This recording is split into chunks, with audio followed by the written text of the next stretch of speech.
In the sprawling expanse of the Andromeda Concord, a coalition of 317 spacefaring civilizations, the Cathari were a footnote. Biologically fragile, emotionally volatile, and technologically dependent, they were often dismissed as cosmic pets, their exoskeletons cracked under standard gravity, their nervous systems overloaded in combat simulations. Their average lifespan was half that of most sentient species. The Concord classified them as non-combatant observers, a polite euphemism for harmless. They were, by every metric, the weakest species in the galaxy. Then came the Human Cultural Exchange Initiative, Earth, still newly admitted to the Concord after its unexpected victory over the Xylo swarm, was viewed with wary curiosity. Humans were odd, prone to laughter in crisis, stubborn beyond reason, and obsessed with concepts like underdogs and second chances. When the Cathari petitioned to learn from them, the Concord Council chuckled. "Let them play soldier," said the armored Vorlag delegate. "It will keep them quiet." They had no idea what they'd unleashed. Captain Anya Rostova of the United Terran Defense Corps didn't expect much when she arrived at Outpost Theta 9, a derelict asteroid station repurposed as a training ground. She found the Cathari huddled in environmental suits, their large, liquid black eyes wide with anxiety. Their leader, a young female named Zill, spoke in a voice barely above a whisper. "We do not wish to be strong like the Vorlag," Zill said. "We wish to be strong like you." Anya frowned. "Humans aren't strong. We break bones, we bleed. We panic, but you keep going," Zill replied. "Even when broken, even when bleeding, even when afraid." That was the first lesson. Courage isn't the absence of fear, it's action despite it. What followed wasn't conventional military training. No power armor drills, no neural combat implants. Instead, Anya taught them human resilience.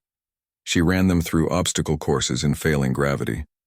Not to build muscle, Cathari physiology couldn't handle it, but to teach adaptation.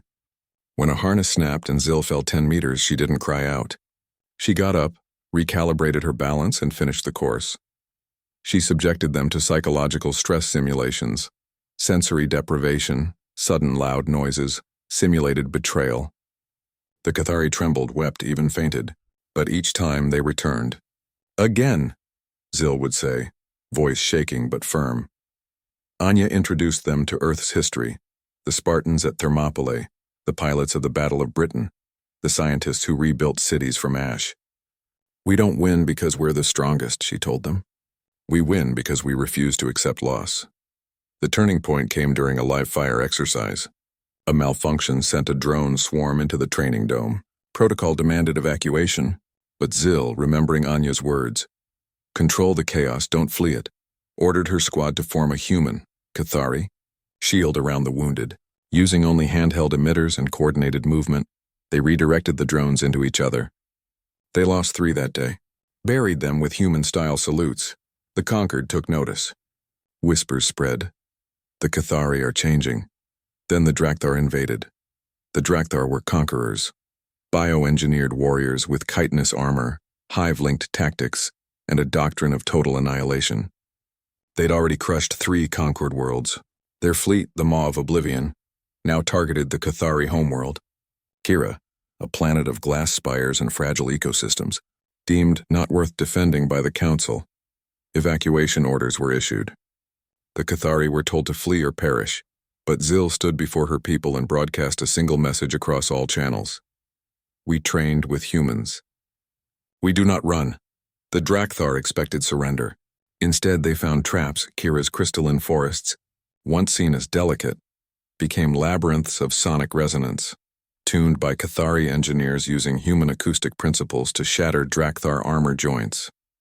Their fragile exoskeletons, reinforced with nanoweave polymers reverse-engineered from human body armor, flexible yet impact-resistant.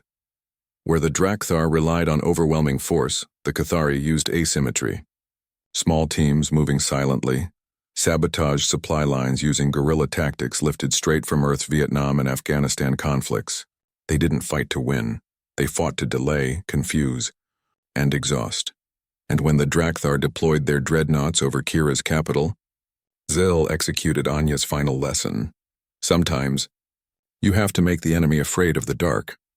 Using stolen Drakthar comms, The Cathari broadcast false fleet signatures across the system, ghost signals mimicking Concord reinforcements. The Drakthar, paranoid and overextended, split their forces. In the confusion, Zil led a suicide run, not with bombs but with gravitic pulse charges stolen from human mining tech. They didn't destroy the dreadnoughts. They collapsed the space around them, trapping the ships in localized time dilation fields. The Drakthar fleet froze. Seconds for them, hours for the Cathari. In that window, the Concord finally arrived. Not to save the Cathari, but to witness the impossible.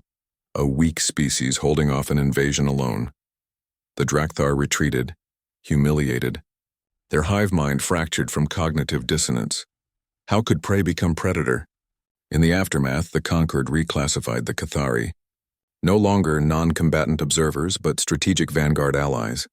Other lesser species, avian lumen, amphibious gore, petitioned for human training programs. The Vorlag, once dismissive, now studied human psychology texts. Anya Rostova was summoned to the High Council. The Vorlag delegate bowed, a gesture unheard of. "You did not give them weapons," he rumbled. "You gave them will," Anya smiled.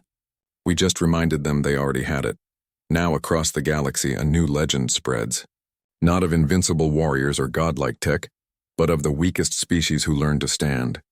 And when raiders threaten frontier colonies, they no longer ask, "Where is the conquered fleet?" They ask, "Are the Cathari coming?" Because everyone knows the Cathari trained with humans and now no one can stop them.